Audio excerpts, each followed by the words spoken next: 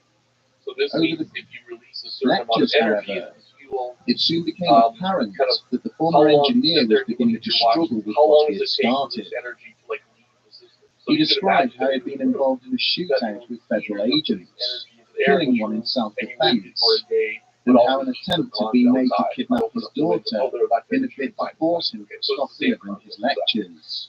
So this is an important. Then, in January of 1996, 2 months after his final speech in Denver, federal agents arrived at the home of Schneider's ex-wife, Cynthia. So what I mean by that? They explained how Phil had been found dead in his apartment in Wilsonville, System in which having all the apparently particles, decided to every take his particle own life. has high kinetic energy. The agents and is went on to actually in conduct a a fully search of relaxed Cynthia's state, house, namely the entry removing to any notes or materials relating to Phil and It just his means basically lectures, it is before a then thermal leaving. system. So it's like the air in this room is like the water. The circumstances surrounding Schneider's death had always raised questions about the speed with which the authorities moved to attribute it to suicide. This is distinguished from having Phil's high body had been energy found particles, slumped like between what his we have bed like and particle wheelchair, cylinders, like CERN with a and so rubber forth. catheter hose Those having been are wrapped around his neck high 3 kinetic times energy and but tied up with temperature, a so knot. it actually doesn't count as confinement. Both So his those feet all were wedged you have temperature, hard underneath the and then bed, the other with requirement, his head not too resting in the seat surprising, of the is actually wheelchair that there has to at be an enough angle that would not appear to density have of been fuel. easy or natural Enough, for him but to not achieve. enough, but not too much. Yes, and so There were traces in of the blood end, on the floor nearby, the way that but no injuries or wounds were found on the body itself to suggest where this may have come formulated from. by scientists in the United Kingdom, When the family About later asked if the 1956 or suicide note had been 1957. discovered, and this was they were essentially told the that all the realization papers of, seized this is from what the it would address take, had now regardless of inexplicably the gone confinement missing method. from a police storage These are facility. the basic, what it is actually power Subsequent analysis. requests It for says, additional oh, toxicology there's a certain testing amount on of heat Schneider's coming in, remains which is were coming from the refused on the fusion grounds reaction of itself. adverse Because the costs, fusion reaction, considering the cause of death had already been versus determined. how fast it was moving. Further, And more adamant basically demands for these tests would also be refused, because the samples had apparently been destroyed And by the then the laboratory reason we that say had been 100 million storing them. degrees is because almost One always detective who later spoke privately with the family stated that with the missing fingers on Schneider's left hand, it would have been almost impossible for him to have tied up the catheter himself. And then you try to get it When contained the well enough. officer in question had shared these concerns with his superiors, So that temperature he thing had been ordered to keep his observations to That's what himself you've actually achieved. before then being like our reassigned experiment to a here different case. at MIT when it ran its optimum It configuration. appeared that even It in was at death, 100 million degrees. Phil Schneider But was it wasn't continuing to actually raise the awkward product and of the uneasy density questions of the confinement for time those wasn't in sufficient that we were positions to of place that we were authority. getting high net energy gain, but it was making fusion reactions. When taken So in this is the context of sequence the that many you go accounts through which the already plasma, exist regarding get the it possible hot enough. underground base of When you get it hot Dulce, enough, the fusion the reactions start testimony of happening Phil so Schneider rapid appears to be that compelling. it's overcoming the rate at which Many of the experimental compounds and construction techniques he listed during the course of his like the sun. lectures were mere concepts during the late 20th century, but have gone on to become commonplace in modern building. In the end, that's really close to what a fusion His descriptions of the base layout and the functions of each of the 7 levels were also eerily similar to those offered by the witnesses, so hot that people who he had never met or associated with. And yet, even the lightest touch of scrutiny has shown his accounts to be marred by falsehoods and inaccuracies. which make it in our own difficult to particular take some of his configuration, what we claims made in the seriously. end is a donut-shaped He made vacuum repeated vessel, assertions basically that an his air father, and when Otto you Oscar turn Schneider, on the was a German plasma, it U-boat gets so captain hot that most of who it had been captured by the disappears. US Navy and then turned against the There's Nazi very, regime. very cold plasma, Yet which the is between cursory 10 and search of 100,000 both German and which American is out in wartime the very records periphery of shows it. this to be an So apparent the very fabrication, cold plasma is allowed with to Otto interact having with been the born in San kind of Francisco has to interact with in something January of with the vacuum 1906. vessel, and this kind of makes a little halo around Similarly, it, and it glows his this claims beautiful that the purple original light, attack on the World basically, Trade and Center involved the use of a tactical nuclear that's what we weapon, can sense in and that the spectrum. occupants of Waco Ranch had been murdered using chemical subreddit weapons called have Shower apparently Thoughts, been debunked. which people should check out. It's just These fascinating revelations would philosophical appear to ideas that suggest that strike Phil you Schneider in the was an shower. individual And one of prone them to was, exaggeration, it's lucky sometimes that verging fire on the edge of burn delusion. communicates that it's hot using visible light. Otherwise, But if this was the case, then where did he sustain his life-changing injuries? And what happened to the missing samples and notes he brought with him to his This lectures? goes off in a bit of, you're right, this is Why actually is there so much evidence that he was science, silenced by we unknown also think persons, about evolutionary and functions efforts and how made we to got, present why his do we have murder as a suicide? Like, why should Schneider's we detractors argue that he was not a well we man, feel, well, natural and merely selection for some seized reason upon was the one alleged that really testimony of was Thomas important. Costello, Why can't we using see it to the conjure infrared up a fantastical backstory of his own. There's people But like to doing his it. fascinating supporters, question, right? Obviously, the there's some inconsistencies in advantage his that you account have there are that explained is away there. as the US government rewriting his family's history, designed specifically to undermine Actually, go back Schneider's to this, credibility something like that I and tell keep all prying my eyes away from students the when I'm Dulce teaching base. ionizing radiation They and point to the radiological same safety. methods used against Whatever Bob you say, there's a Lazar and his cultural removal from college concern and or employment that when records people hear as an the word example of the radiation, lengths what the does US it mean? government And will it go literally to just means light. cover up such revelations. But it's light in different parts of the spectrum. With the advent of the Right. internet, And so it turns each out passing besides year sees the more visible light information on classified we military are projects immersed slowly creeping in into the almost the public totality domain. of the electromagnetic spectrum. It is therefore There is entirely visible light, possible there's that at some infrared light, future point, there is microwaves evidence proving going the on, that's where existence cell of phone deep works, underground and military bases will finally way past our materialize. spectrum. Or it But may also be higher that energy advances in ones, like technology enable ultraviolet light, investigators sunburn, to finally disprove the and existence even of such X-rays, facilities things like this. once And and at for small all. levels are continually being But like now at monkeys least, in the wall. it seems there is a lot more There's digging X-rays hitting our body. to be done. I can bring out. We can go down to the lab at MIT and bring out a detector and show you. Every single room will have.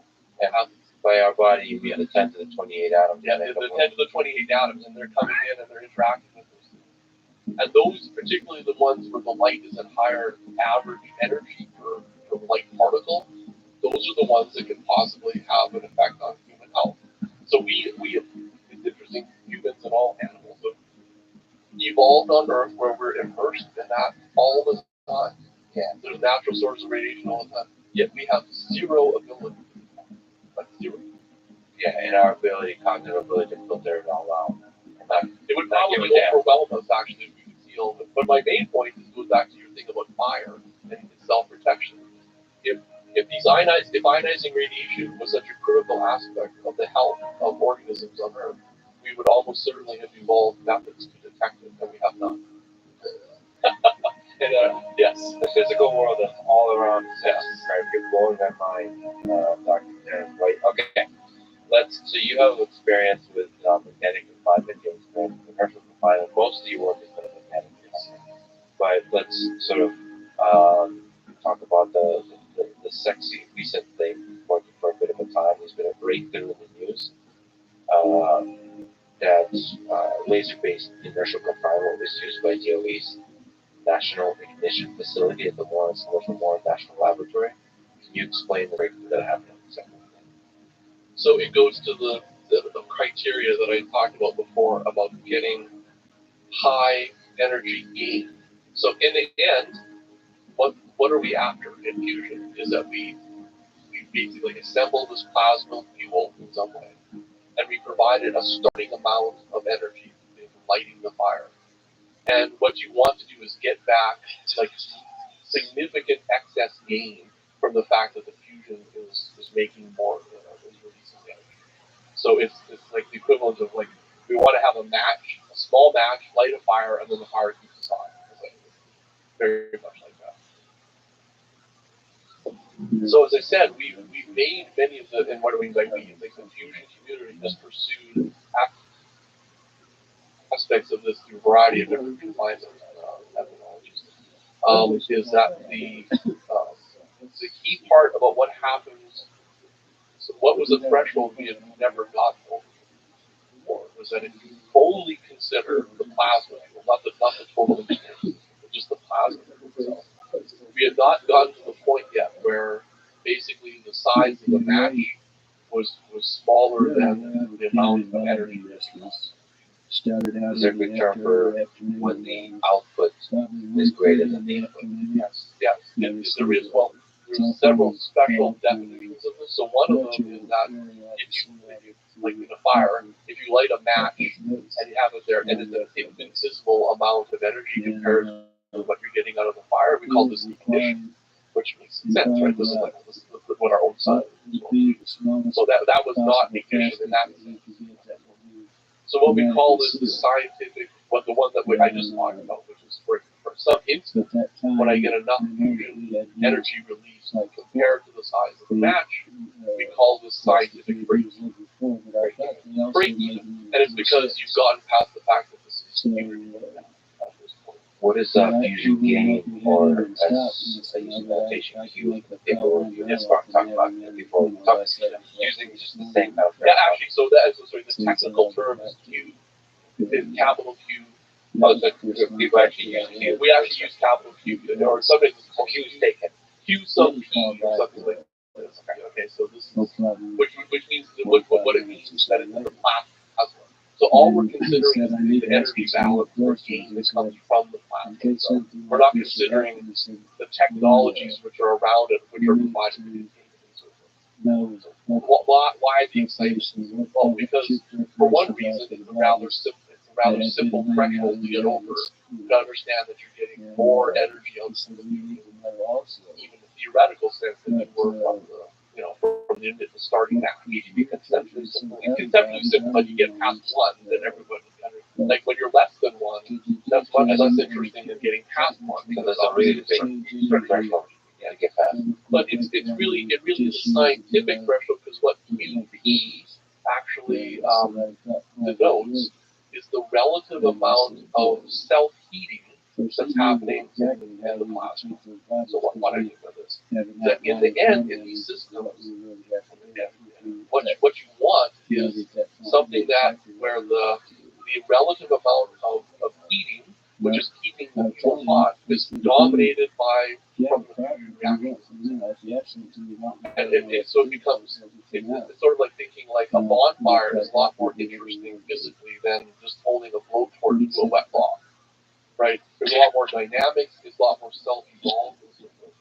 And what we're excited as scientists is that it's clear that in that experiment that they actually got to a point where the fusion reactions themselves were actually altering the state of the plasma.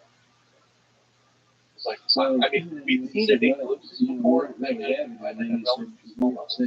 apparently it seems like in this experiment it's likely to be dominated by self-heating. That's a very important, so that makes it a self-sustaining. It's more self-sustaining, it's more self-referential system, and it sort of self-evolves in a way. Again, it's not that it's going to evolve with danger status, but we want to see what happens when the fusion is the dominant heating source. And we'll talk about that, but there's also another element, which is the inertial confinement. Laser-based inertial confinement is kind of a little bit of an underdog. So a lot of the broad nuclear fusion procedures focus on inertial confinement. Can you explain just how laser-based inertial confinement works? So it says 192 laser beams were aligned on a deuterium tritium DT target smaller than the P. This is like but this is like throwing a perfect strike in baseball. It's like, oh no, it's not just it's you. Yeah, good power energy. We try to use all these analogies. This is like throwing a perfect strike in baseball from a pitcher's mouth 350 miles away from the plate. Department of Energy, United States Department of Energy. Can you explain what the lasers? What actually happens? Actually, there's usually massive. So what's going on in this form of it? So the fuel is delivered in a discrete, the fusion fuel, the deuterium enriched, is in a discrete spherical, more like a bead missile, small one. And all the fuel that you're going to try to burn, well, that's nice. So what happens? So how are you going to get? And it's that literally, it's like at 20 degrees above absolute zero because the deuterium and tritium are kept in a liquid and solid state. Oh wow! So the fuel is injected out of the gas and it's solid. It's actually it's very in these particular experiments they can introduce one of these these targets once per day approximately like that because it's very and it's kind of amazing technology actually. And I know some people who worked on this they actually make these things at a baby size of this frozen fuel, essentially a cryogenic centrifuge, and they're almost like to the atom level. I mean, they're amazing pieces of technology. So what you do in the end is what you have is a spherical assembly of this fuel, like a ball. And what is the purpose of the lasers? The purpose of the lasers is to provide optical energy to the very outside of this. And what happens is that energy is absorbed because it's in a solid phase of matter, so it's absorbed really in the surface. And then what happens is that when it's absorbed in something called the ablator, it means it goes instantly from the solid phase to the gas phase. So it becomes like a rocket engine. But you hit it like very uniformly. So there's like rocket engines coming off the surface. Think of like an asteroid almost. There's like rockets. So what does that do? What does a rocket do? It actually pushes, it pushes the other thing on the other side of it, equal and opposite reaction. It pushes it in.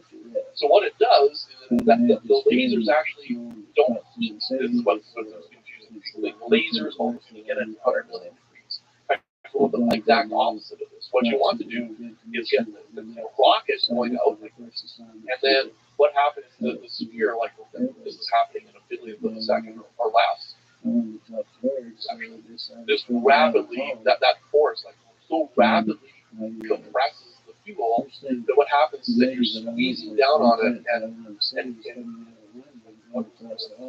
maybe that's bad. Actually, I should have started with basketball. It goes from like a basketball down to something like this, and it builds into the second. And when that happens, I mean, scale that in your mind. So when that happens, this comes from almost from classical physics, so there's some quantum physics as well too. But basically, we can do this like very uniformly, so adiabatically, like you're not actually heating the fuel. What happens is you get adiabatic compression, such that the very center of this thing all of a sudden just lights up in temperature because it's actually done so fast. So why is it called inertial fusion? It's because you're doing this on such fast time scales that the inertia of the hot fuel basically is still finite, so it can't like push itself apart before the fusion happens. Oh wow! Yeah. So how do you make it so fast? This is why you use lasers, because you're applying this energy in very, very short periods of time, like under a fraction of a billionth of a second. And so basically and then the force which is coming from this comes from the energy of the lasers, which is basically the rocket action, which does the compression. So the force is the inward facing force. Is that no? You want to keep the fuel cold, and then it just literally just ideally compresses, and then in something which is at the very center of that compressed sphere, because you compress it so rapidly, the laws of physics basically require for it to increase in temperature. The effect is actually like if you know the thing. So adiabatic cooling, we're actually fairly familiar with. If you take a spray can and you push the button, when it rapidly expands, it cools. This is the nature of a lot of technology. Well, the opposite is true, that if you would take all of those particles and jam them together very fast, they want to heat up. And that's what happens. And then what happens is you basically have this very cold, compressed set of fusion fuel, and at the center of this it goes to this 100 million degrees Celsius. And so if it gets to that 100 million degrees Celsius, the fusion fuel starts to burn. And when that fusion fuel starts to burn, it wants to heat up the other cold fuel around it, and it just basically propagates out so fast that what you would do, ideally, you would actually burn in a fusion sense most of the fuel that's in the pellet. So this was very exciting, because what they had done was, it's clear that they propagated this, they got this, what they call a hot spot, and then in fact that this heating had propagated out into the fuel, and that's the science behind it. So the idea behind a reactor is basically environment is that you would have a new BB every like 10 times a second or something. and is there some kind of so there's a incredible device that you kind of apply that kind of has to create one of those pieces. So you have to make the BBs very fast. There's reports on this, but about what does it mean? The starting point is that you make this game.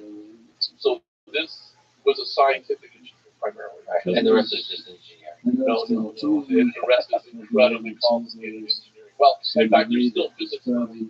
So where does this come from? It is actually because if you want to make an energy source out of this, this had a gain of around 1.5, but namely the fusion energy was approximately 1.5 times the laser input energy. It's a very significant threshold. However, from the science of what I just told you, is that there's two fundamental efficiencies which come into it. One of them is hydrodynamic efficiency. What I mean by this is that it's a rocket. So it just has a fundamental efficiency built into it, which comes out to orders of like 10%. So this means is that your ability to do work on the system is limited by that. Okay? And then the other one is the efficiency of laser systems themselves. The wall plug efficiency is 10%. That's spectacularly well. In fact, the wall plug efficiency of the ones using vacuum experiments are like only 1%. Right? So when you go through all of this, the approximate place that you're ordering this is for using a power plant would be a gain of 100, not 1.5.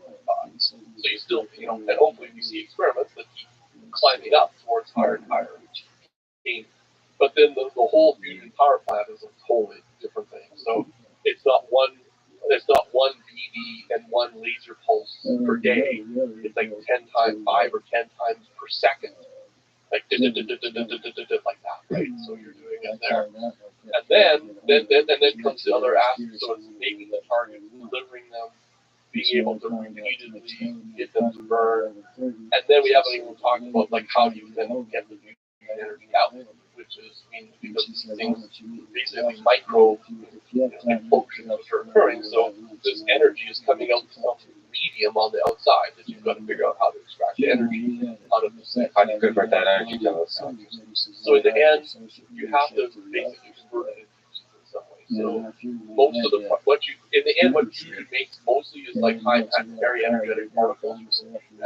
So you have to slow those down in some way and then make heat of it. So basically the conversion of the kinetic energy to particles into heating some engineered material that's on the outside.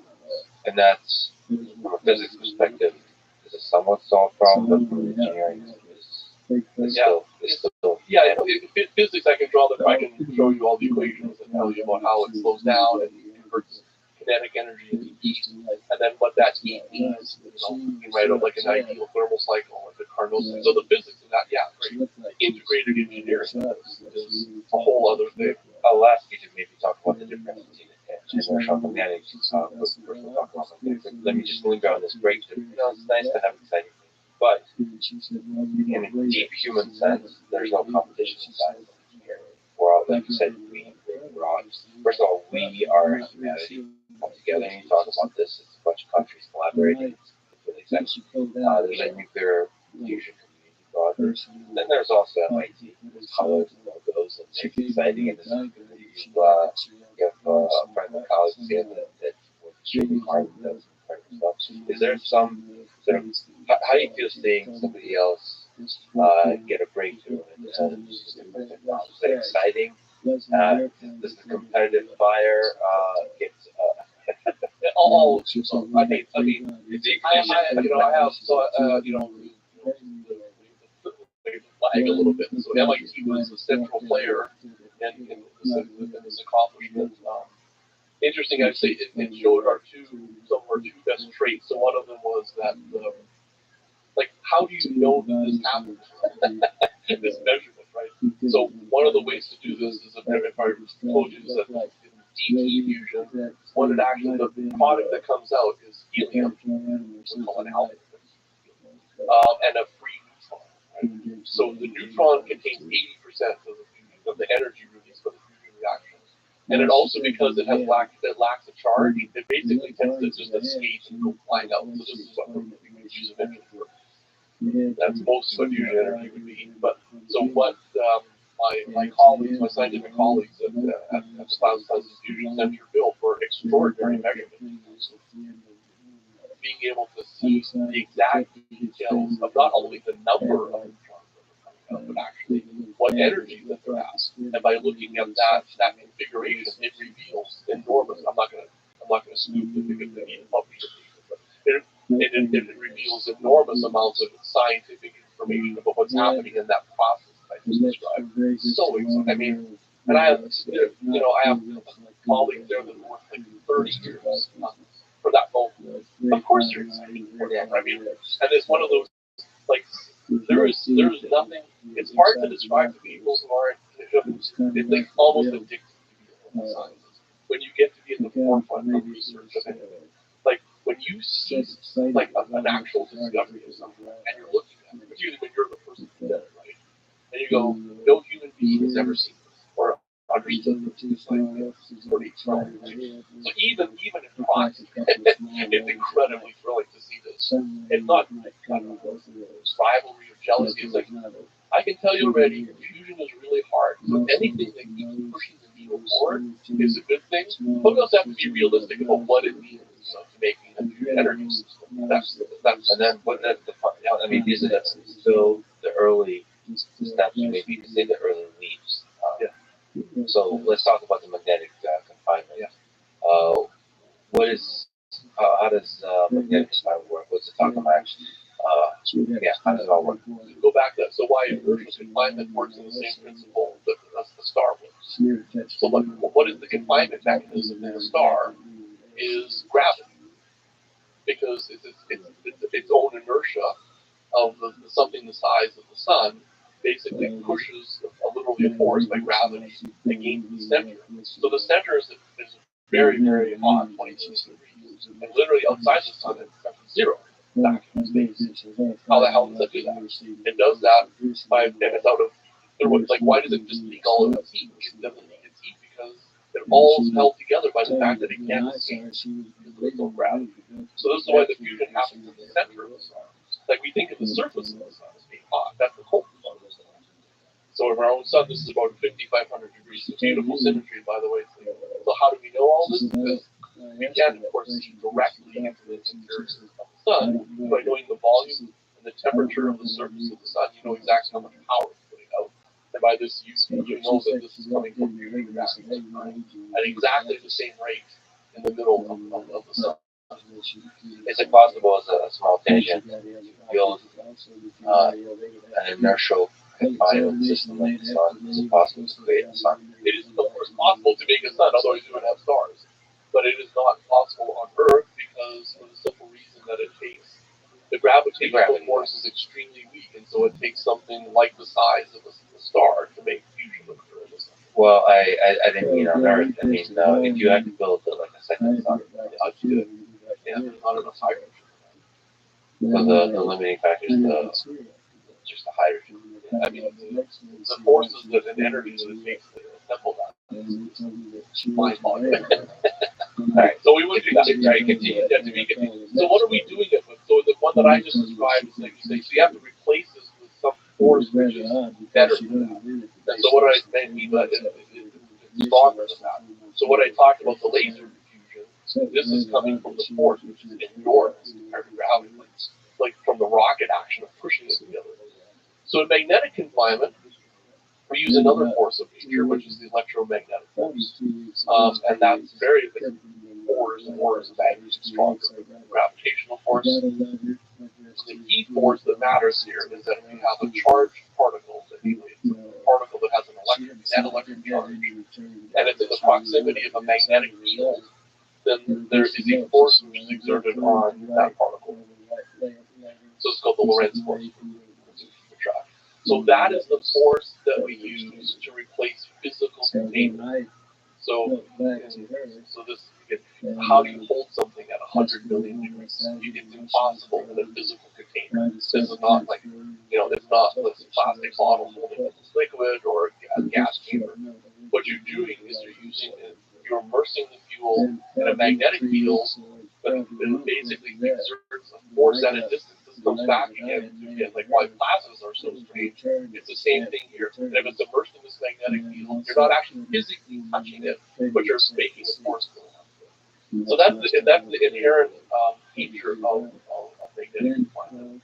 And then magnetic confinement devices are like a tokamak, are basically configurations which exploit the features of that magnetic containment. There's several features. One is that the stronger the strength of the magnetic field, the stronger the force. And for this reason is that if you increase the strength of magnetic fields, this means that the containment, because namely the force which you're pushing against it, is more effective. And the other feature is that there is no force. So those are magnetic fields. What are all these things? They're also invisible. But if you think of permanent magnets or your fridge magnet, there are field lines which we actually designate as arrows which are going around. You sometimes see this in school when you have the iron filings on the thing, and you see the directions. Or when you use a compass, right? So that's telling you because we're living in the most magnetic field made by the Earth, which is a very low intensity magnetic field, strong enough we can actually see what's around. So this is the arrow that the magnetic field is pointing. It's always pointing forward for us. So an interesting feature of this force is that there is no force along the direction of the magnetic field. There's only force in the directions orthogonal to the magnetic field. So this, by the way, is a huge deal in a whole other discipline of plasma physics, which is like the study of like our near atmosphere. So the study of aurora borealis, what's happening in the near atmosphere, what happens with solar flares in the magnetic. In fact, remember I said fusion is the reason that life is responsible in the universe, but you could also argue so is magnetic confinement, because the charged particles which are being emitted from the galaxy and from our own star would be very, very damaging on Earth. So we get two layers of protection. One is the atmosphere itself, but the other one is the magnetic field which surrounds the Earth and basically traps these charged particles. They can't do it. It's same. How do you create a strong magnet? Yeah. So The giant magnet. Giant magnet, yeah. So it's essentially two ways to create a magnet. So one of them is that we're familiar with, like fridge magnets and so forth. These are called permanent magnets. And what it means is that then the atoms arrange in a particular way that it produces the electrons in a particular way that it produces a permanent magnetic field that is set on zero. So those have a fundamental limitation of how strong they can be, and also tend to have like circular stability. So we don't use them. So what we use are so-called electromagnets. What is this? So the other way to make a magnetic field, also go back to your elementary school physics or science class, is that you take a nail and you wrap a copper wire around it, connect it to a battery, then it can pick up iron filings. This is an electromagnet. And its simplest, what it is, it's an electric current which is going in a pattern around and around and around. And what this does is it produces a magnetic field which goes through by the laws of electromagnetism. So that's what that's how we make the magnetic field configurations. And the key there is that it's not limited by the magnetic property of the material. The magnetic field amplitude is set by the amount of the geometry of this thing and the amount of electric current you put through. And the more electric current that you put through, the more magnetic field. The closest one that people maybe see is one of my favorite skits actually was Super Dave Osborne. Probably past years. They did a show called Super Dave Osborne, which is a great thing. He was a stuntman, and one of his tricks was that he gets into a car, and then one of those things in the junkyard comes down, and picks up the car, and then puts it into the with the pressure. This is his stuff, which anyway, but that thing that picks them up, like how does that work? That's actually not a permanent magnet, it's an electromagnet. And so you can turn, by turning off and on the power supply, it turns off and on the magnetic field. So this means you can pick it up, and then when you switch it off, the magnetic field goes away and the car drops. Okay, so that's what it looks like. Speaking of giant magnets, MIT and Commonwealth Fusion Systems, CFS, built a very large, high-temperature superconducting electromagnet that was ramped up to a field strength of 20 Tesla, the most powerful magnetic field of its kind ever created on Earth. Because I enjoy this kind of thing. Yeah, sure. It's fun, yeah. There's a lot to parse there. So maybe, we already explained an electromagnet. In general, is what you do is you take electric current and you force it to follow a pattern. So magnetic around and around and around and around. Because the more current, the more times it goes around the spot. And as I pointed out, it's like really important in magnetic confinement because it is the force that's produced by that magnet. In fact, technically it goes like the magnetic field square because it's the pressure which is actually being exerted on the plasma to keep it contained.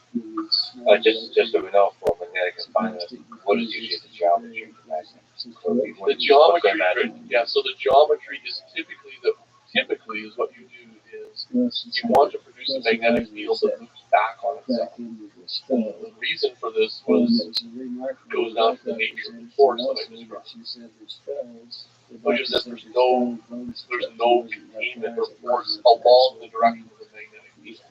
So here's a magnetic field. In fact, what it's more technically or more graphically, what it's doing is that when the plasma is here's plasma particles, there's a magnetic field. What it does is it forces all those, because of the Lorentz force, it makes all of those charged particles execute circular orbits around the magnetic field. And they go around like this, but they stream along the magnetic field. So this is why the nature of the containment is that if you can get that circle smaller and smaller, it stays further away from Earth. That's why the confinement is better. But the problem is that because it pre-streams along, so we just have a long, straight magnetic field, okay, it'll just keep leaking out the ends like really fast. So you get rid of the ends. So what these look like are typically donut-shaped or toroidal-shaped, donut-shaped things where this collection of magnetic fields moves back on itself, and it also, for reasons which are more complicated to explain, basically it also twists slowly around in this direction. So that's what it looks like. That's what the plasma looks like. That's what the field looks like. So then this means that the electromagnets are configured in such a way that it produces the desired magnetic field around this. So they precise this. You were probably listening to our conversation with some of my colleagues. So it depends on the configuration about how you're doing it. And the configuration of the electromagnets and about how you're achieving this requirement. It's fairly precise, but it doesn't have to be. Particularly something like a tokamak, what we do is we produce planar coils, which means flat, and we situate them. So if you think of a circle like this, what does it produce? If you put current through it, it produces a magnetic field which goes through the circle. So if you align many of them like this things on the line, you keep arranging these around in a circle itself, this forces the magnetic field line to make things. That one tends to requires good confinement or good alignment. It's not like sustained alignment. You're actually exploiting the symmetry of the situation. There's another kind of configuration of magnetic, this kind of magnetic called the accelerator, which means for historic. Different than a token, I would actually work on the same physical principle, but in the end it produces a plasma which moves in magnetic fields which loop back on themselves as well.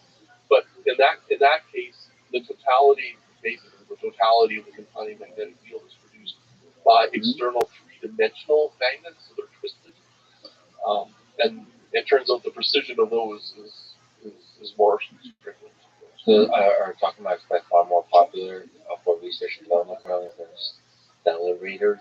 The concepts which are there, the tokamak is by far the most mature in terms of its breadth of performance and thinking about how it would be applied in the fusion energy system. The history of this was that many, in fact, you guys go back to the history of the Fusion Center. The history of fusion is that people, scientists that started to work on this in the 1950s, it was all hush hush and Cold War and all that kind of stuff. And it's like they realized, holy cow, this is really hard. Like we actually don't really know what we're doing. Because everything is at low temperatures, like the climate. It was interesting, and then they declassified it. This is one of the few places that the West and the Soviet actually collaborated on was the science, even during the middle of the Cold War. It was really, and this actually perpetuates all the way to now. For we can talk about the project that is sort of captured in now. But and the reason they declassified it is because like everything like sucked basically, about trying to make this confinement in high temperature plasma. And then the Russians, then the Soviets, right, came along with this device called the tokamak, which is a Russian acronym, which basically means magnetic coils arranged in the shape of a donut. and they said, holy cow, like everyone was stuck at like a meager, like half a million degrees, which is like in fusion terms of zero, basically. And then they come along and say, oh, we've actually achieved a temperature 20 times higher than everybody else. And it's actually started to make fusion reactions, and everyone just goes, oh, no way, it's tight. There's no way, because we failed at this. It's a great story in the history of fusion, but they insisted and said, no, look, you can see this from our data. It's like this thing is really hot, and it needs to be working as this, like things. And there was a team that went from the United Kingdom's Fusion Development Lab, and they brought this very fancy, amazing technology called the laser. And they used this laser, they shot the laser like through the plasma, and by looking at the scattered light that came from this, they go, basically the scattered light gets more broadened in spectrum if it gets hotter. So you could exactly tell the temperature of this, and even though you're not physically touching the plasma, it's like, holy cow, you're right, it is. Like, it is 10 billion degrees. And so this was one of those explosions of like everyone in the world that wanted to build a tokamak, because it was clearly like, wow, this is like so far ahead of everything else we've tried before. So that actually has a part of the story to MIT and the Cosmos Fusion Center was why is there a strong fusion in the major fusion program at MIT? It was because we were host to the Francis Gooder Magnet Laboratory, which is also the National High Field Magnet Laboratory. Well, you can see where this goes, right? We're kind of telling the stories backwards almost, but the advent of a tokamak, along with the fact that you should make very strong magnetic fields with the technology that has been developed in that laboratory, that was the origins of sort of pushing together the physics of the plasma containers and the magnet technology and put them together in a way that I would say is a very typical MIT success story, right? We don't do just pure science or pure technology. We sort of set up there were several pioneers of people at MIT, like Bruno Coffey, who's a professor in the physics department, and Ron Parker was a professor in electrical engineering and nuclear engineering. It's like even the makeup of the people, right? It's got this blend of science and engineering. And that actually was the origin of the lab. So anyway, so back to this. So why? So yes, tokamaks have achieved the highest in magnetic fusion by far, like the best amounts of these conditions that I talked about, and in fact pushed right up to the point where they were near QE of 1. They just didn't quite get over. So can you actually just linger on the collaboration across different nations? Just if you're looking at the philosophical aspect of this. Even in the Cold War, there's something hopeful, maybe besides the energy, that these giant international projects are a really powerful way to ease some of the geopolitical tension given military conflict across nations. There's a war in Ukraine and Russia. There's a brewing tension and conflict in China. Just the world is still seeking military conflict, cold or hot. What can you say about the lessons of the 20th century, these giant projects? Great question. So, as you said, there was a reason, because it was so hard. That's one of the reasons they declassified it. And actually, they started working together in some sense on it as well too. And I think it was really there was either ritualistic or altruistic aspect of this. Like, this is something that could change, the future of humanity and its nature and its relationship with energy. Isn't this something that we should work on together, right? And that went on, and in particularly any kind of place where you can actually have an open exchange of people who are sort of at the intellectual frontiers of your society. This is a good thing, right? Being able to collaborate. I have had an amazing, career. I've worked with people from. It's like hard to throw a dart at a country on the map and not hit a country of people that I've been able to work with. How amazing is that? And even just getting small numbers of people to bridge the cultural and societal divides is a very important thing. Even when it's a very teeny fraction of the overall populations, they can be held up as an example of that. But it's interesting that if you look at then that continued collaboration, which continues to this day, is that it has actually played a major role in fact in East-West relations, so Soviet-West relations. Is that back in the Reagan-Gorbachev days, which of course were interesting in themselves, of all kinds of changes happening on both sides, right? But still, like a desire to push down the stock politics for weapons and all that. Within that context, there was a fairly significant historic event that at one of the Reagan-Gorbachev summits, that they had really they didn't get there. Like they couldn't figure out how to bargain to the point of some part of the treaty. I can't remember the details of it anymore. But they needed some kind of a symbol, almost, to say, but we're still going to keep working, towards something that's important for all of us. What did they pick? A fusion project. And that was in the mid-1980s. And actually, then after, so they basically signed an agreement that they would move forward to literally collaborate on a project whose idea would be to show large net energy gain in fusion's commercial viability and work together on that. And very soon after that, Japan joined as the European Union. And now that project, it evolved over a long period of time and had some interesting political ramifications to it. But in the end, this actually also had South Korea, India, and China. So you're talking about a major fraction of that, and now Russia and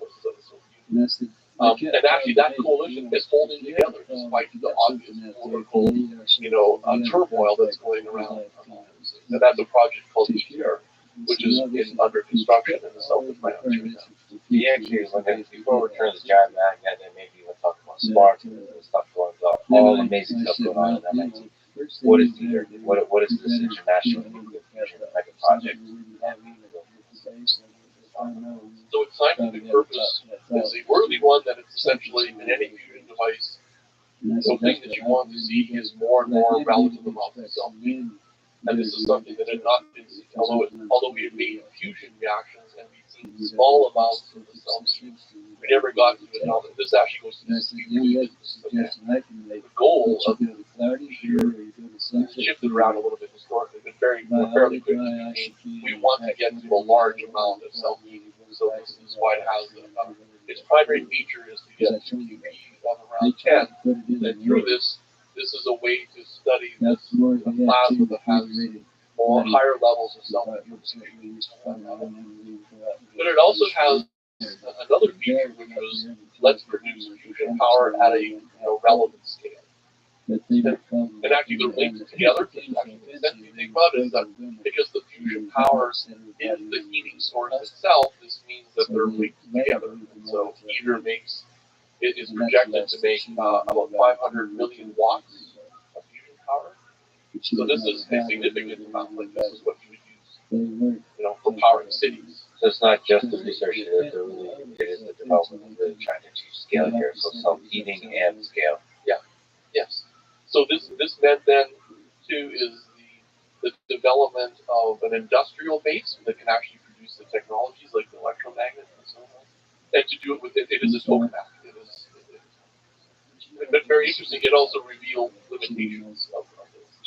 Well, it's interesting that it is clearly on paper, and in fact, and in practice as well too. The world, and very different political systems, and you consider at least geopolitical or economic rivals or whatever you want to use, like working towards a common cause, and one that we all think is worthy is very that's very satisfying.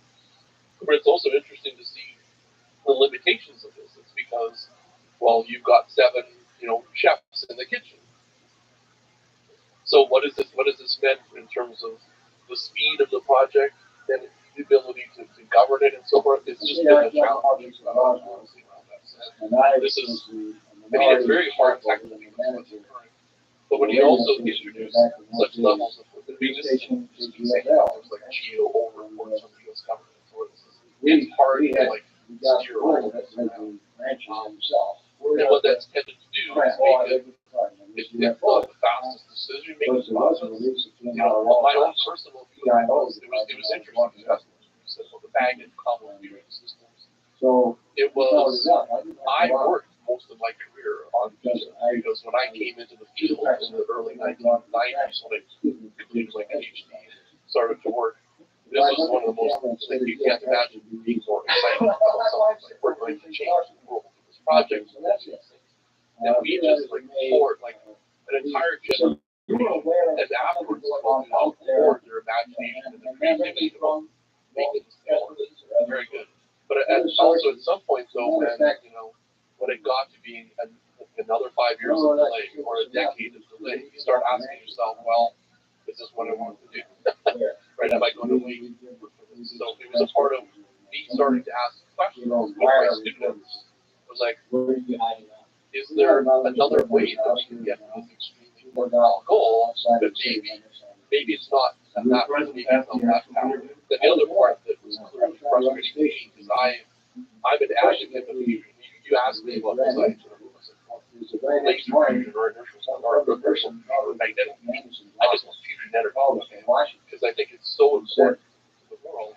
Is that, but the other thing is, if that's the case, then why do we have only one attempt at it on the entire planet, which is ITER? That makes no sense, right?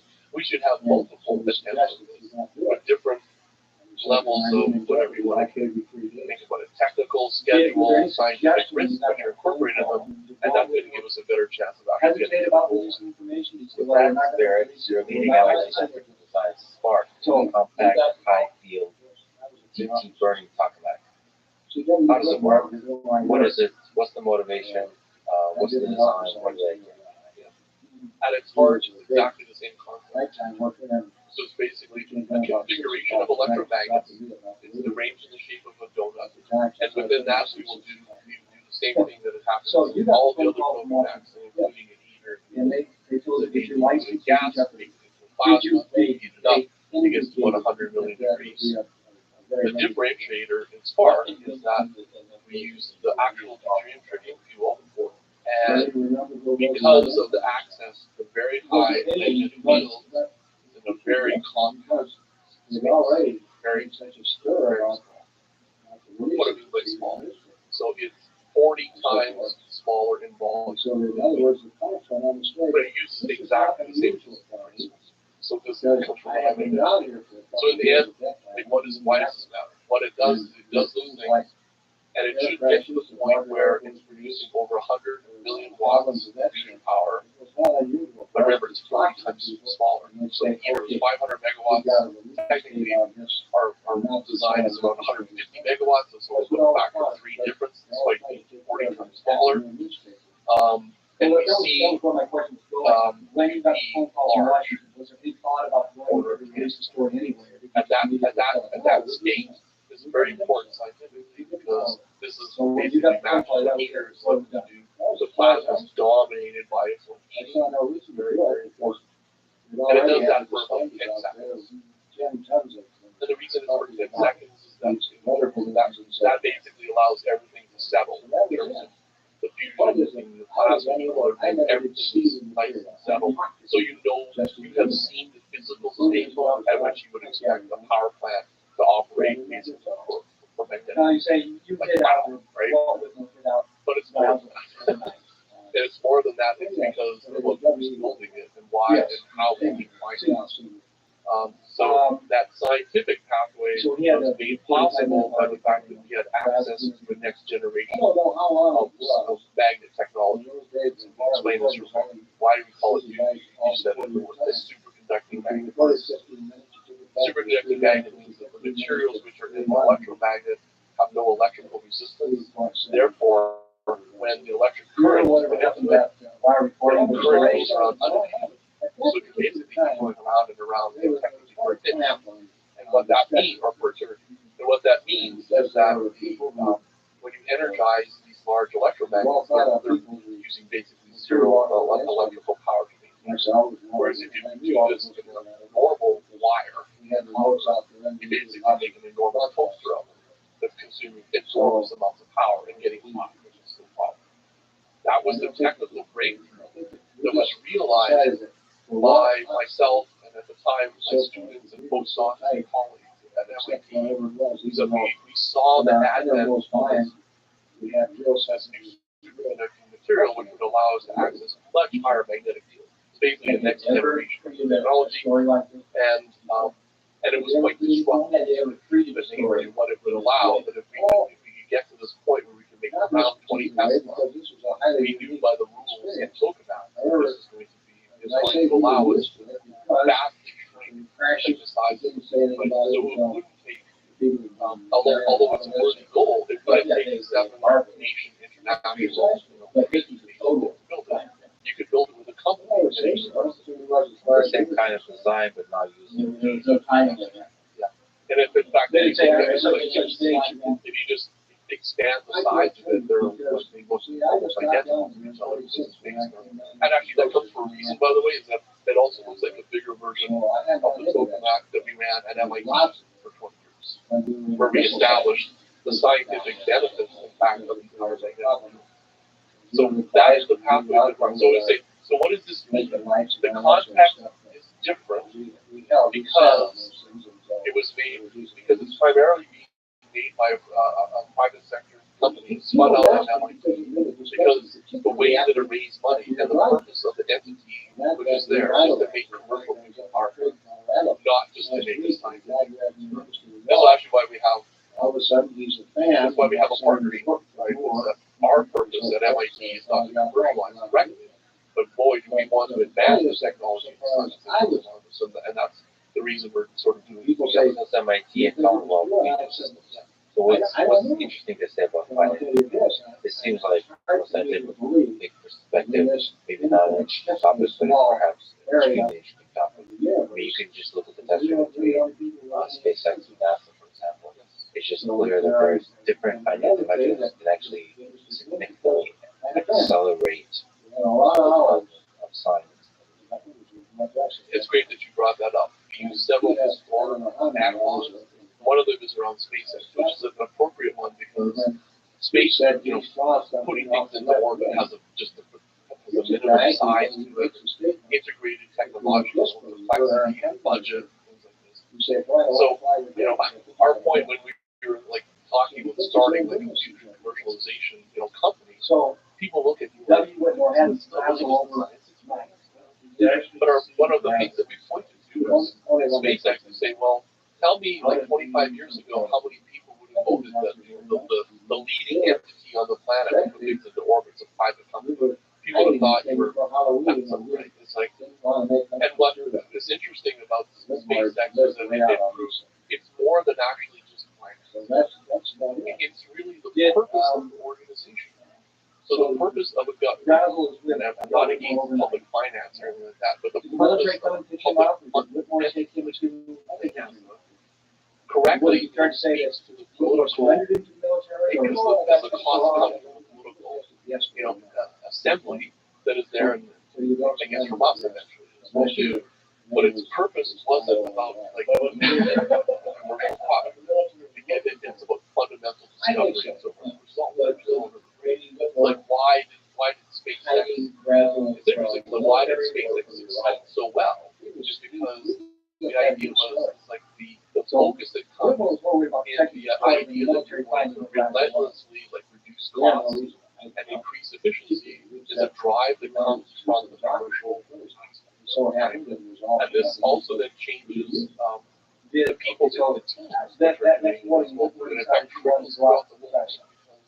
The purpose isn't while you're advancing things, like it's really good that we can put things in orbit a lot more cheaply. Like it advances science, which is there's the same thing that we think is going to happen. Namely, these systems of bootstrap that actually that when you start to push yourself into commercialization, like that allows the science to get in hand faster, which then allows the commercialization to go faster. By the way, we've seen this also in another. You have to watch out with analogies because they go so far, but like biotech is another one. Like you look at the human genome project, which was, it's sort of like, to me, that's like mapping the human genome, like that we can make net energy from fuel. Like it's one of those, like, in your drawer that you go, this is a significant achievement by humanity, right? And there's the Human Genome Project, fully government funded. It's going to take 20 to 25 years because you basically know the technology. We're just going to be really diligent people. And then all of a sudden, what comes along? Disruptive technology. Right? You can sequence, shotgun sequencing, and computer recognition happens. Basically, I can do this 100 times faster. Like, wow. Right? And so that's really the. To me, the story about why we launched conversation systems was more than just about another source of funding, which it is it's also a different purpose, which is very important. But there's also something about mechanism that creates culture. So giving power to like a young student, a social student, to have a tremendous effect on progress and vision creates a culture that actually makes progress more aggressively. Like you said, when 7 nations collaborate, it gives more incentive to the bureaucracy to slow things down, to kind of have a discussion. And certainly you don't give voice to the young, ambitious minds that are really and there's something about the private sector that rewards, encourages, inspires young minds to say the most beautiful ways It's just to the boss. Yeah, to say like, we'll make it faster, we'll make it better. And sometimes that bragging doesn't bear out. That's an aspect that you just take a different risk profile. But you're right. It's I mean, it was interesting. Our own trajectory of the fusion center was like we were pushed into this place by necessity. Because I told you we had operated for a long time a tokamak on the MIT campus, achieve these world records like 100 million plasma. Wow, it's fantastic. But somewhat ironically, I have to say is that it was like, but we're not. This isn't the future. Like we're just going to stop at small projects because they're small, right? So we need to really do on much bigger projects because that's all the future. And so it was defunded. And this basically put at risk, like essentially use MIT and the ecosystem, really a fusion, both from the research, but also clearly in the education part of it. So we, pushed back against this. We got a lifeline.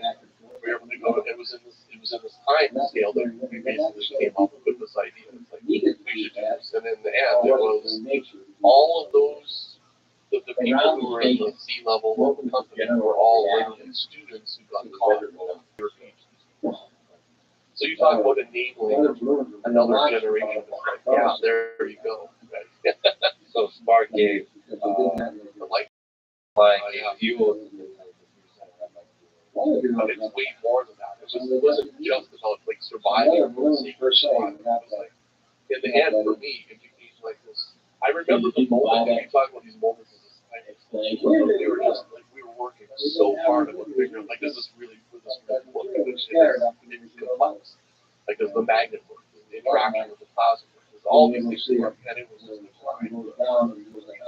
And I remember the moment because I was there in my office in Brookline, and it was just like I read like, and it was in, I don't know, whatever, the 20th or 40th slide or something, and it was sort of that moment, like it just came together, and I thought I couldn't even sit down, because all it was just like, my wife was like, why are you walking around the apartment, like I just told you, I said it's going to work, like it's going to work, like, that moment of realization is just like kind of amazing, but it's also the responsibility of making it work. Yeah, how you make it work. So you mean like that magic realization you can have this modern technology, you can actually, like, why do things work with you? Do it here.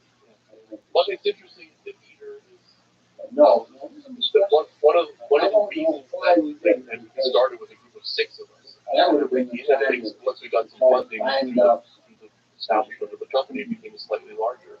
But in the end, we had a rather small team. Like, this was ordered by 20 to 25 people, designed Spark in like about 2 years, right? How does that happen? Well, we're clever, but you have to give Eater its due here as well.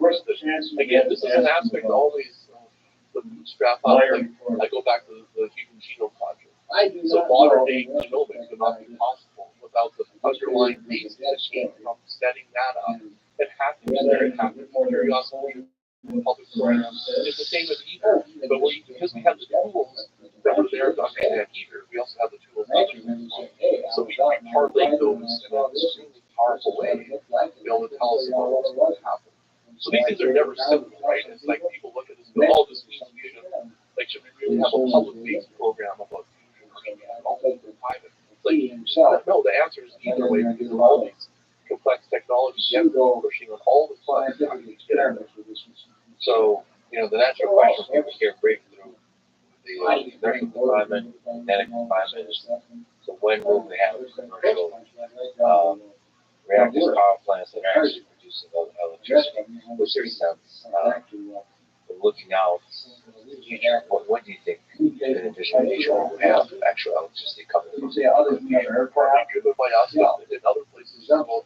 So there's the advent was what's so different now than 4 years ago.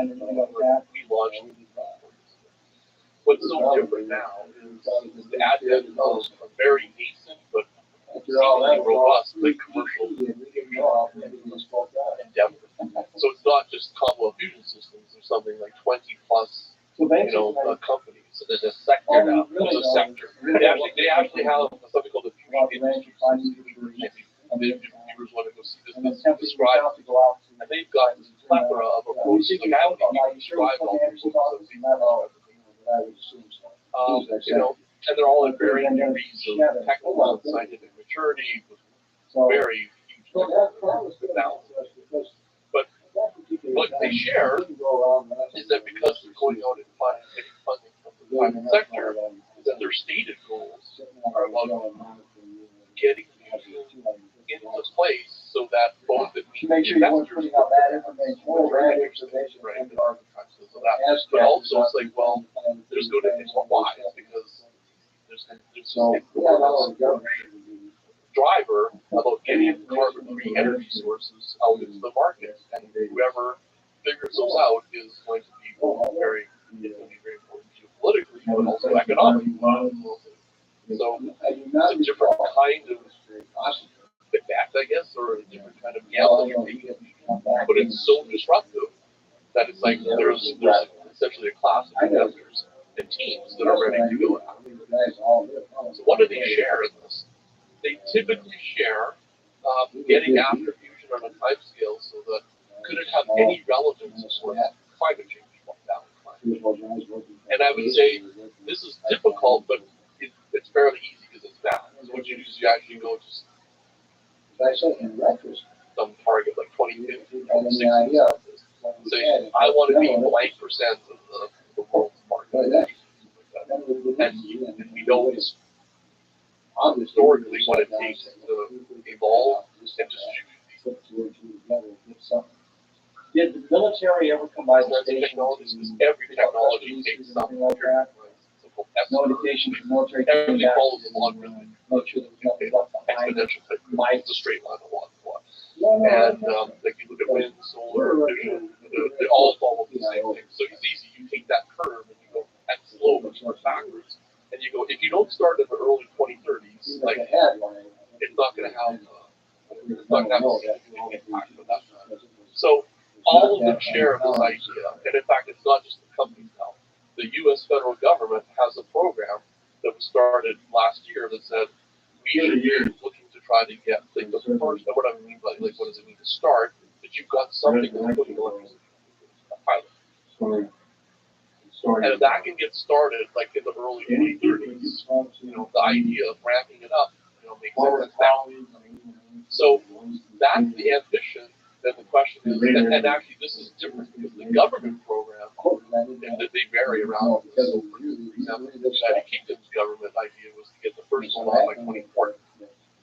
And China has ambitions probably middle 2030, or maybe a little bit later. And Europe has, continental Europe is a little bit, I'm not exactly sure where it is, but it's like later, it's like 2050 or 2060, because mostly late in the year. The fusion companies, which makes sense, it's like, of course they've got the most aggressive timeline. Like, we're going to have to be cheaper faster. So it's interesting about where we are. And I think we're not all the way there, but my intuition tells me we're probably going to have a couple of cracks at it. So this is where we have to be careful, though. If you say commercial fusion, what does that mean? Commercial fusion to me means that you actually have a known quantity about what it costs to build, what it costs to operate, the reliability of putting energy on it. That's commercial. It's like, so it turns out that that's not necessarily exactly the first fusion device to put electricity on. There's a learning curve to get like better and better at it. But that's probably, I would suspect, the biggest hurdle is to get to the first. Or have done other work I continue to do with autonomous vehicles and autonomous vehicles. There's an interesting parallel there where a bunch of companies announced a deadline for themselves in 2021, 2022, and only a small subset of those companies have actually really pushed that forward. There's Google with Waymo, or Alphabet rather, and there's Tesla with semi-autonomous driving, there are self-driving. And those are different approaches. Tesla is achieving much higher scale, but the quality of the drive is semi-autonomous. I don't know if there's a metaphor analogy there. And then there's Waymo that's focusing on very specific cities for achieving real full autonomy with actual passengers. The scale is much smaller. So I wonder, like just like you said, there'll be these kind of similar kind of really hard pushes. Absolutely. So actually, this is what it's why I'm encouraging them.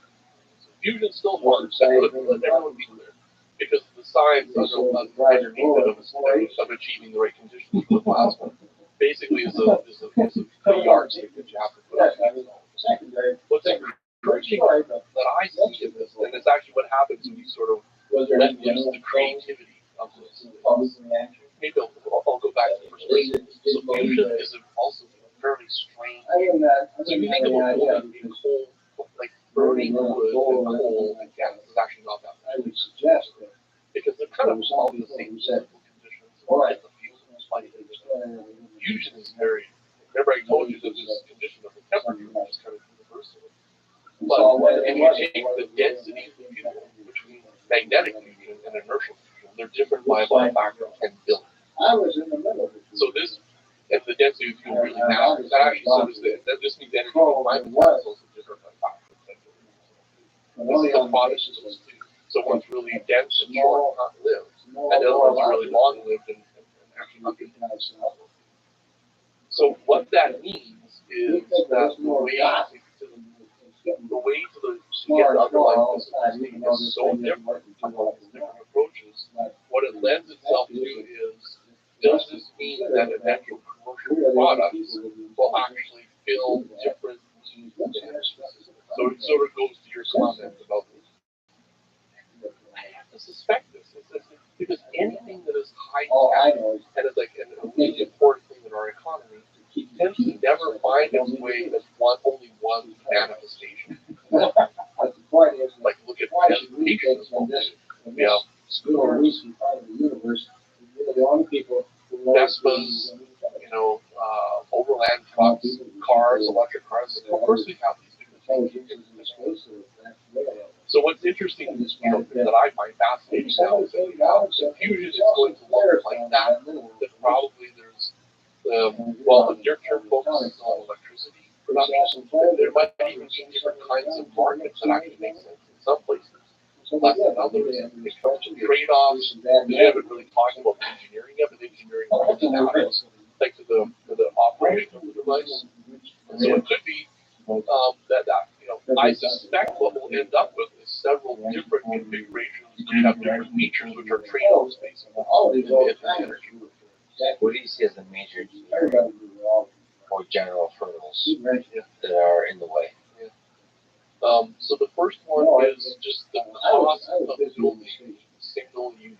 So Fusion has, and there's actually interesting talk about the different models that you have. So Fusion has one of its interesting limitations is that it's very hard, almost in some ways, basically impossible, to actually make small power units.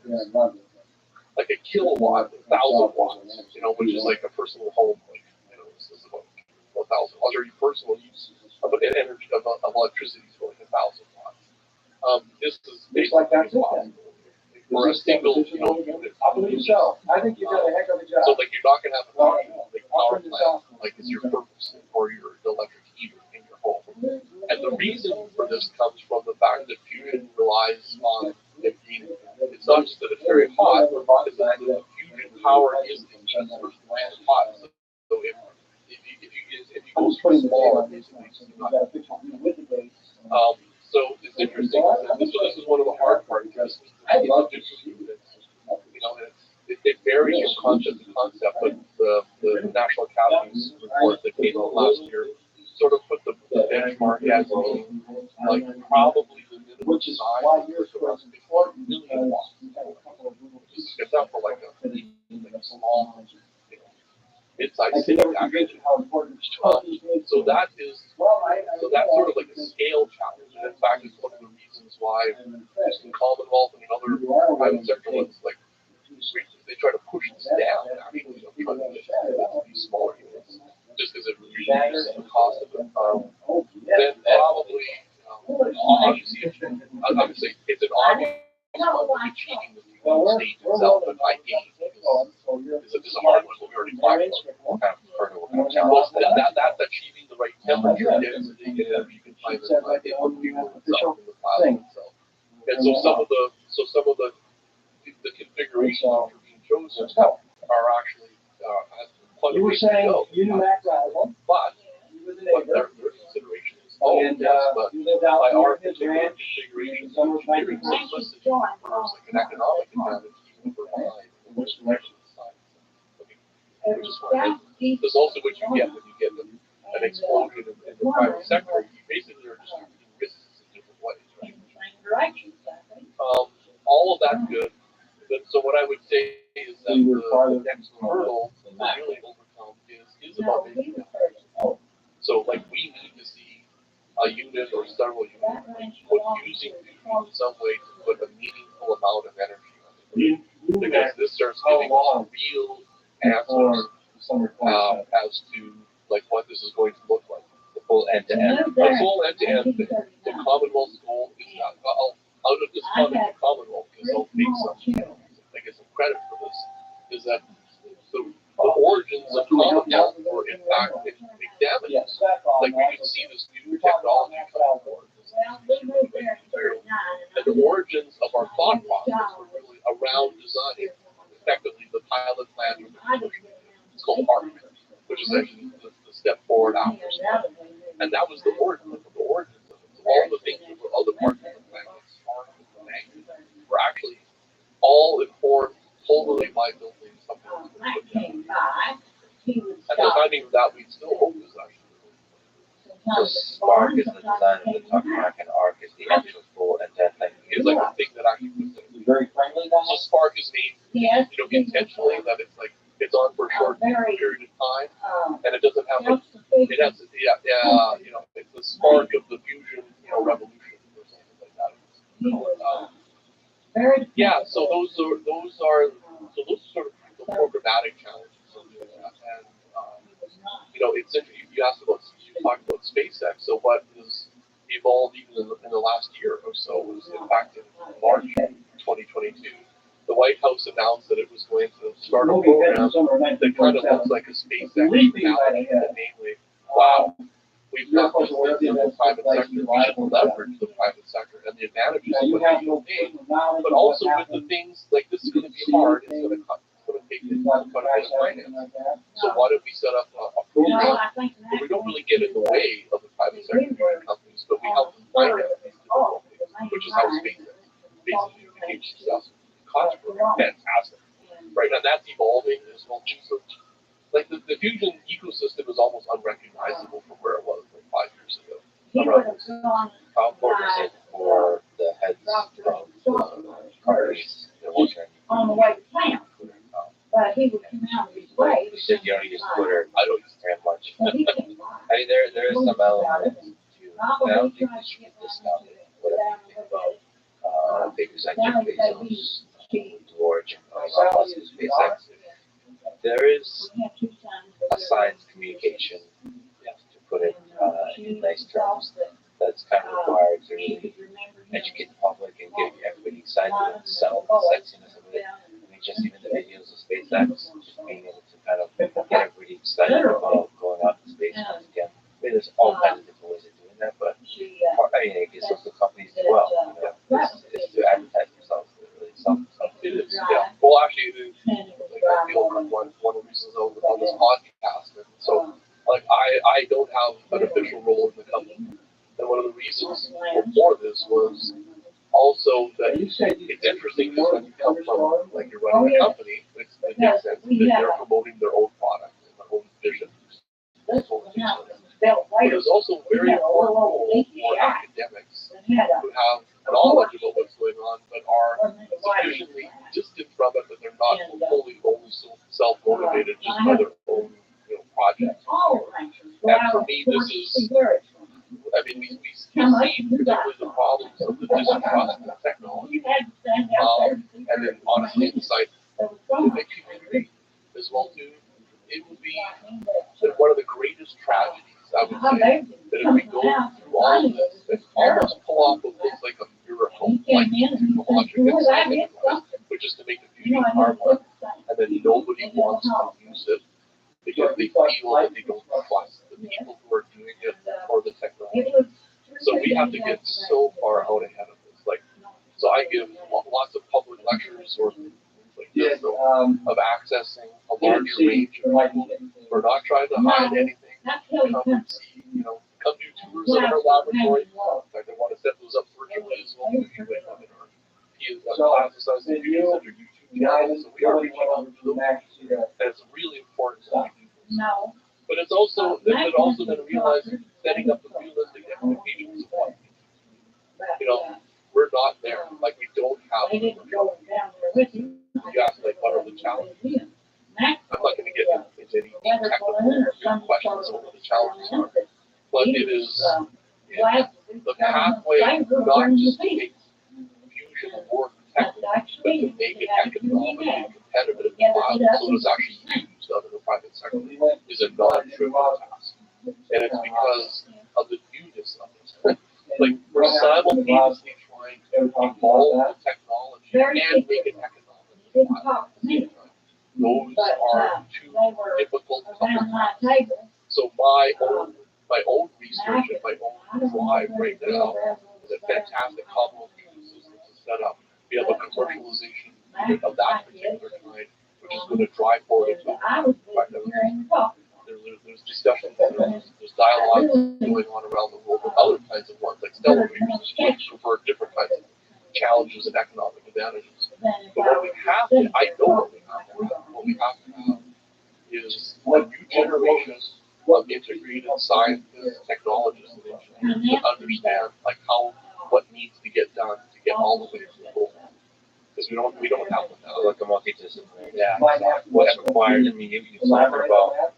You said that fusion is quote the most multidisciplinary field you can imagine.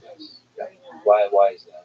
Yeah, well, because most of our discussion that we've had so far is really a business discussion, really. So when you don't neglect physics as the origin of this. But already we touched on plasma physics and nuclear physics, which are basically two somewhat overlapping independent disciplines. Then when it comes to the engineering, it's almost everything.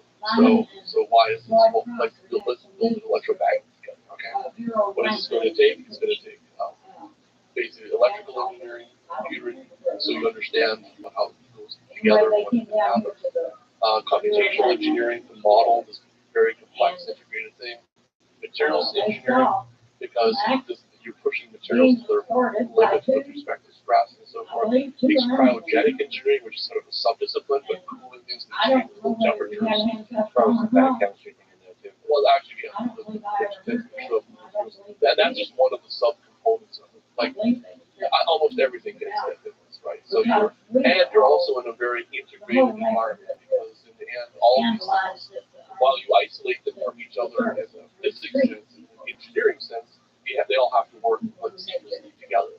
So it's one of those. I think in my own career, I've basically done atomic physics, spectroscopy, plasma physics, ion etching. So this includes material science, something called MHD, magnetohydrodynamics, and now all the way. I'm not even sure how many. It's also, by the way, it's also a recruiting stage for like young scientists. Like my comment was that if you're bored and you're not paying attention, there's always something interesting to go and do. So that's a really important part of what we're doing, which isn't new actually. In fact, it's in the roots of what we've done at MIT. But holy cow, like the proximity of possibility of so my catchphrase is like you really wonder like why were we doing all these things? Like why weren't we pushing towards economic methods of heat extraction and so forth? Because everybody in fusion was 40 years away. So now it's there is a history of 40, 30, whatever, the kind of old joke. There's a history of fusion projects that, are characterized by cost overrun. How many avoid this? You have to build great teams. It tends to be that the smaller, I've seen this enough integrated equations. Yeah. Well, there's almost I've seen this from enough teams. Like I've seen also the futility of local geniuses trying to solve everything by themselves. But also organizations that have 10,000 people in them is just doesn't lend itself at all to innovation. So, like one of our original sponsors and a good friend, Manolo Coast, I don't know if you ever talked to Manolo Coast. He's got fantastic ideas about like the right size of the teams and things that really innovate, right? And there is an awesome thing in there that you get enough cross-disciplinary ideas, but it doesn't become so overly bureaucratic you can't keep them. So one of the ways, and this was one of the challenges, is that everything was leading towards like I have to have like big, enormously large like teams just to execute because of the scale of the project. The fact that now through technology, both technology and the financing innovation, we're driving to the point where it's smaller, focused teams about doing. So that's one way we're going to get faster. The other way to make it faster is modularize the problem or parse the problem. So this is the other difficulty in fusion is that you tend to look at this as like, oh, it's really just about making the plasma into this state, here that you get this energy. Because in the end, if you can parse out the different problems of making that, and then make it as separate as possible, extracting and converting it, the more separate those are, the better they are because you get parallel paths that basically mitigate risk. This is not human tuning, by the way. This is the way that we attack most complex technological, integrated technological challenges. Have you by any chance seen some of the applications of artificial intelligence and reinforcement learning and DeepMind has a nice paper, has a nice effort on basically using reinforcement learning for learning algorithms. Do you find those kinds of, I guess you throw under the umbrella of computational modeling, do you find those interesting processing directions? They're all interesting. So when people, maybe a natural question is like, why is it different? Like there's a long history to it, right? It's going on, like I told you, like stories from the late 1960s. Like what's different? So I think from the technology point of view, there's two massive things. So one of them, I'll be bold, is the advent of the space station. The most mature ways that we understand about how we're dealing with fusion power plants or magnetic fusion. Matter of fact, you've got access to something which changes the economic equation by an order of magnitude. It's just a totally, and that wasn't that long ago. It was only September 2020 that demonstrated the technology. That changes the prospects there. And the other one is computing, and it's across the whole spectrum. It's not just the core of the fusion device. It's actually use machine learning in the design of the magnet. It's an incredibly complex design space. So you use those tools. The simulation of the plasma itself is actually totally different because of this. So those are the two big drivers that I see actually that make it different. And actually, it's both those things self-enforce about what you asked about before, like how do you avoid delays? Well, it's by having smaller teams that can actually execute on those. But now you can do this because the new magnets make the devices all smaller. And computing means your human effectiveness of exploring the optimization space is way better. They're all plus the modularization, like you said, everything just kind of works together to make the smaller teams more effective and more faster. And it's actually, and it's through that learning experience. Of the things that I'm the most proud of about what came out. In fact, the origins of thinking about how we would use the high temperature superconducting magnets came out of my design class at MIT. And in the design class, like one of the features that I got, it was actually I really learned along with the students about this, but like this instance, some of the features, like we can't have so many coupled integrated hard technology developments that have to separate. So we worked with this, and in fact, that's what really, in my opinion, the greatest advantage of the ARC design and when it comes, and built into the compound fusion system idea is like to parse out the problems, like how can we attack these in parallel? And so it really comes to we talk about philosophy. It's like a design philosophy, like how do you attack the problems? And you do it like that. And also, like you mentioned offline, that there's a power I asked Juanita that one time, and she said, no, part of she the didn't class remember it because she had a little you couldn't fusion. Well, it's hard to imagine a more powerful force than like 15 MIT PhD students like working together towards solving the problem. And what I always, in fact, we recently just taught the most recent. I teach it. I guide it. The most recent version of this, where they actually designed, based on the National Academy's report, they actually designed like the pilot plan that has basis and similarities to what we did before, but like kept wanting to like push the envelope where they are. It's like the creativity and the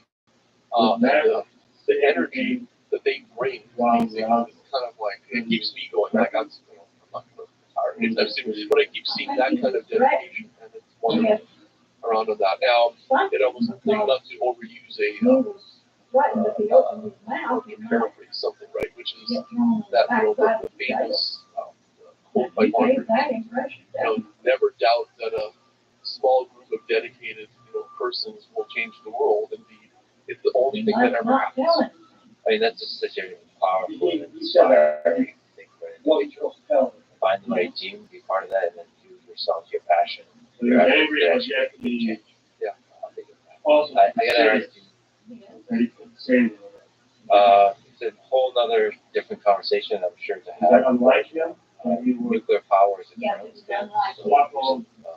Vision is sure and safe despite public perception. It is the safest.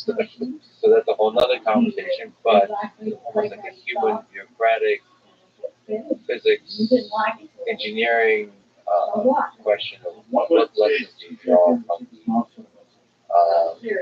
catastrophic events where they the continent did fail, so Chernobyl and 3 Mile Island. Chernobyl, what lessons do you draw? 3 Mile Island was exactly nothing escaped from the thing, but Chernobyl and Fukushima have had obvious consequences. Could they have done anything else? What lessons do you draw from those that they can carry forward in the future? Now I know you can say that you're not going to have the same kind of issues, but it's possible that the same folks also said they're not going to have those same kind of issues. We humans, the human factor, we haven't talked about that one quite as much, but it's still there. So to be clear, so fusion has intrinsic safety with respect to it can't run away. Those are physics bases. Technology in the basis of running anything that makes large amounts of power and brings about safety. And by the fact that we actually use very energetic particles, this doesn't mean that there's no radiation involved. Ionizing radiation or fusion.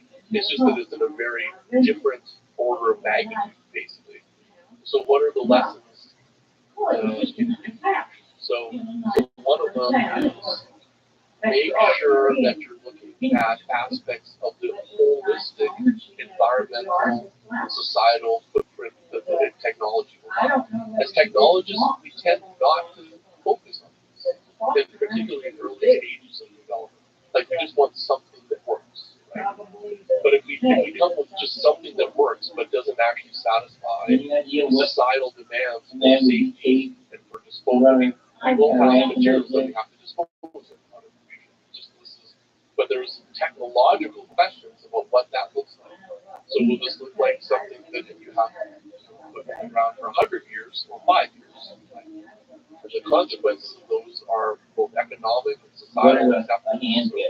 So don't bury those. Like, put these up front, talk to people about them, and make people realize that you're actually, the way I would look at it is that you're making fusion more economically attractive by making it more societally acceptable as well. And then realize is that, I think there's a few interesting, the boundaries basically. So one of the speaking of boundaries, that successful fusion devices, I'm pretty sure will require that you don't have to have an evacuation plan for anybody who lives at the site.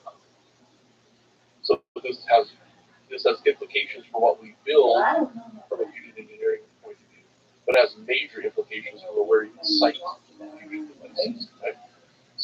So in many ways, it becomes more like, well, we have fences around, industrial heat sources and things like this for a reason, right? For personal safety. It looks more like that, right? It's not quite as simple as that, but that's virtually what it is. And in fact, we have research projects going on right now at MIT that are like trying to push the technology to make it more look like that. I think that those are. And then in the end, as I said, so Chernobyl is physically impossible. From a physics perspective, you can't run away like it did in Chernobyl, which was basically human error, of letting the reactors run out of control. Essentially, human error can still happen. Yeah. So, but in that one, if human error occurs, then it just stops. And all of those things, this is the requirement of us as technologists and developers of this technology to not ignore that dimension of impact. And that's why, me personally, I'm actually pouring myself more and more into that area. I actually really think it is an aspect of the economic life. It clearly differentiates ourselves, and also fusion can supply all of our energy, like all of it. So this means I want it to be like really environmentally He painted but everything it in takes color engineering ingenuity. and did all the woodwork. Let me ask you Anything something. that Wow. was China, I Sure. Or, simple, practical things in everyday life. No, only revolutionizing the entire energy infrastructure. So, yeah. But, so cold fusion, this idea, this dream, this interesting physical goals seem to be impossible. Perhaps it's possible. Do you think it is possible? Do you think down the line somewhere story about it. far distance is possible At to that achieve time, they fusion had at local? no fences, they're very huge. It's very, very, very Lots of cattle, and this comes from, and they ran so this would like require a pretty fundamental shift in our understanding of physics, like as we know it now. And we know a heck of a lot about how nuclear reactions occur. By the way, what's interesting is that they actually have a different name for it. They call it like low energy nuclear reactions. But we do have low energy nuclear reactions. We know these because they come from particularly the weak interaction, the weak force, nuclear force. And so at this point, as a scientist, you always keep yourself open, but you also demand. It almost requires a break on the theoretical physics side. So some deeper understanding of quantum mechanics, some quantum following, some weird. Yeah, and people have looked at that, but even in something like quantum tunneling has a limit. So there are people who are genuine, that really want to see it make it, but sort of goes to the extraordinary energy. We know fusion happens at these high energy levels. We know this extremely accurately, and I can show you a plot that shows that as you go to lower energy, it basically becomes immeasurable. So if you're going down this other pathway, it means there's very different physical mechanism. All I would say is that I actually poke in my head once in a while to see what's going on in that area. And as scientists, we should always try to make ourselves open. But in this one, it's like, but show me something that I can measure and that is repeatable, and then it's going to take for extraordinary effort. And to date, this is not met that threshold. So I, even more so than just mentioning power, you have to actually think about people that are claiming to achieve. I'm more thinking even about people who are studying black holes, and they're basically trying to understand theoretical physics. They're doing the long haul, trying to investigate, like, okay, what is happening? What is the kind of holographic projections that are played, these weird things that are out there in the universe, and like somehow accidentally they start to figure out something weird. And then all of a sudden, somehow that weirdness will, I think that time scale probably of 100 years or so, that weirdness will open. It just seems like nuclear fusion, black holes, and all of this, their next door neighbors is a little bit too much for like you'll find something interesting. Let me tell you a story. So there are really clever scientists in the end of the late 1800s in the world. You talk about like James Clerk Maxwell, you talk about Lord Kelvin, and you talk about Lorentz, on and on and on. Faraday, they discovered electromagnetism. Holy cow! And it's like they figured out all these things, and yet there were these weird things going on that you couldn't quite figure out. It's like, what the heck is going on? But we teach some of this is class, right? So what was going on? Well, there's just a few kind of things unchecked, but basically we're at the end of the discovery because we figured out how we've got basically Newtonian mechanics, and we've got Maxwell's equations, which describe basically how matter is pushed around and how electromagnetism is. Holy cow. But there are these few nagging things So it's pretty much a sideline. For instance, there's certain kinds of rocks that for some reason, like if you put a photographic figure on it like gets burned or it gets an image on it. Well, where's the electromagnetism now? There's no electromagnetic properties in this rock. Oh yeah, and the other thing too is that if I take this wonderful classical derivation of how of something that's hot, but how it releases radiation, everything looks fantastic, perfect match. Oh, until I get to the high frequencies of the light, and then it basically just the whole thing falls apart. In fact, it gives a physical explanation, which is total nonsense. It does that every object should basically be producing an infinite amount of heat. And by the way, here's the sun, and we can look at the sun, and we can figure out it's made out of hydrogen. And Lord Kelvin actually made a very famous equation, who was basically one of the founders of thermodynamics. So you look at the hydrogen. Hydrogen has a certain energy content. We know the latent, basically, of hydrogen. We know the mass of the sun because we know the size of it. And he conclusively proved that basically there can only the sun can only make net energy for about 2,000 or 3,000 years. So therefore, all this nonsense about clearly the sun. I don't know if it'll come out. If you think well, chemical is basically the chemical energy content of hydrogen, and what comes along in 1 decade, basically, one guy sitting in a postal office, in Switzerland, figures out that all of these, which was like figured out all of this, like took these seemingly unconnected things, and it was like, there it is. This is what was interesting, but it was like there's quantum physics, like this explains this other stuff.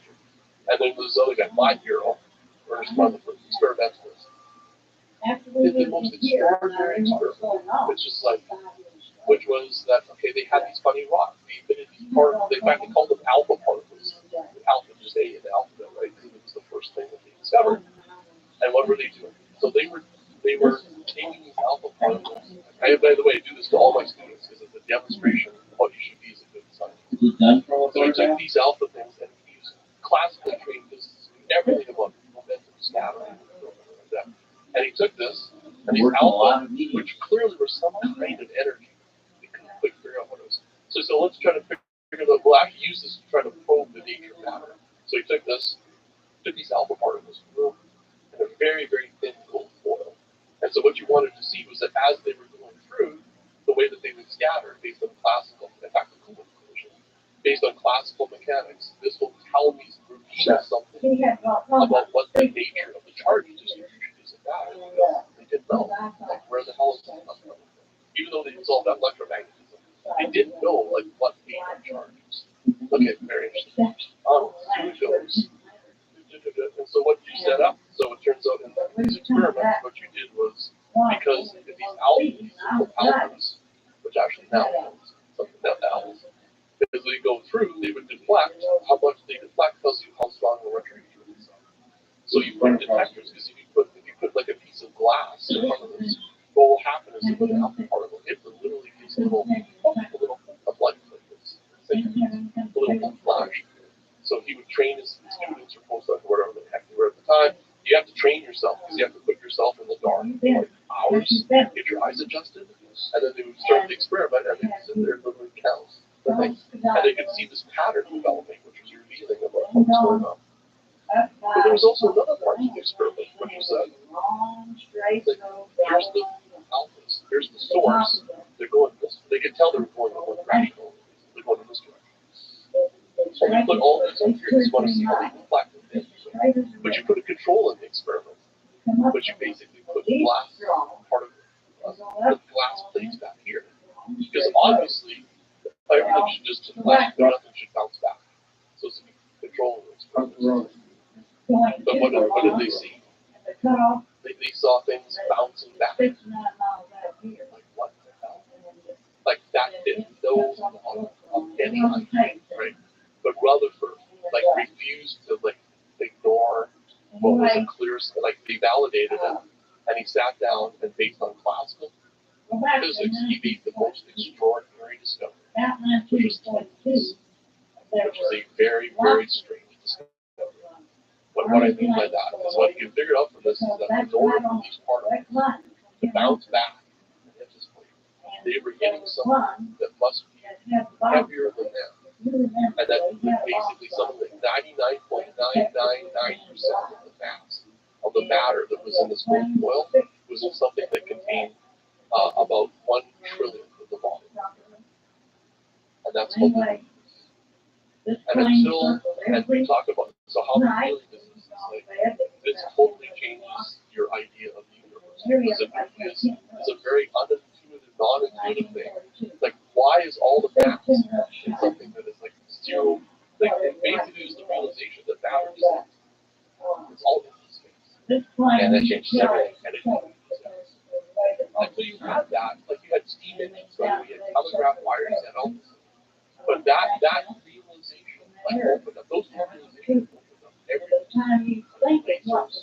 All these things in the modern world. And that set it up. So all I would point out is that there's a story already, that sometimes there's these nagging things at the edge of science that we still, we pat ourselves on the back and think we got everything under control. But of course, and by the way, that was the origin of also, but that it, think about this, that was 1908. It took like another 20-something years before people put that together, but that's the process of powering stars. It's the rearrangement of those nuclei, not atoms. That's why brothers that Kelvin wasn't wrong because he was working with the moon. So fast forward to